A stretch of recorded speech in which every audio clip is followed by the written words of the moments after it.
Services Bureau, and our training division falls within our Personnel Services Bureau. So we touch the people that are coming into our organization and the time they're with us, and then when they exit. So I'm the people guy.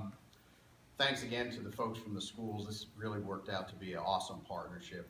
It was a long time in the making, but we wanted to make sure we did it right. So we took our time and spent a lot of time on the drawing board rather than just throwing a program out there and seeing what stuck against the wall and what worked and what didn't. It's a work in progress, but the time that was spent on that foundational part has really made it a successful program. What I will tell you, and I don't want to cut into what Natalie and others have to say, is that there are academic rigors to this program. One of our current students can tell you this. Our goal, our objective, our hope is that when you are at the completion of it, you can then test out through the state and in the Commonwealth of Virginia. To become certified as a firefighter 1-2, you have to pass a state test. It's not a local test. Fairfax County, we are authorized by the state to give their test, to administer their test for them. You can't get to that test, guys, unless you meet all the contact hours.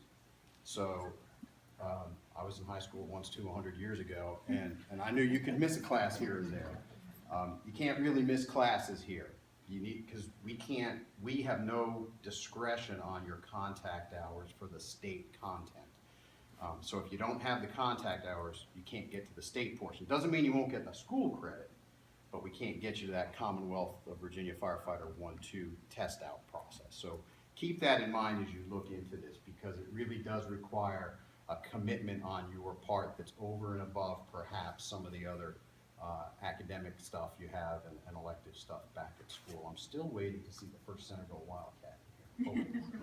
I have two children that went through Fairfax County schools and graduated from Centerville several years ago. So I won't take up more of your time, but hopefully you will engage in the program. I actually started my career in public safety and law enforcement in New York. I went through the New York State Police Academy, immediately realized it wasn't what I wanted to do for the rest of my life. And actually, to the chief's point, you don't have to look at this as going through this program, graduating from Fairfax County high schools and coming into the Fairfax County Fire and Rescue Department.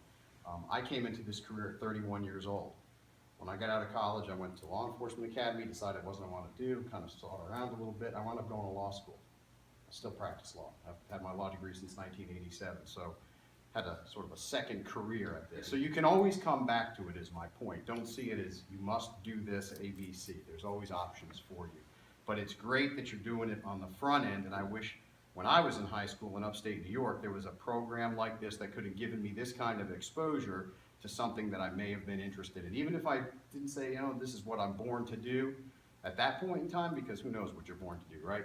But at least to have that exposure, and the fact that we have that now in that partnership with the schools is measures of magnitude above what's around us. So thanks for your participation here tonight. Thanks to the parents for coming out and showing some dedication to this, and hopefully we'll see you when the program starts up.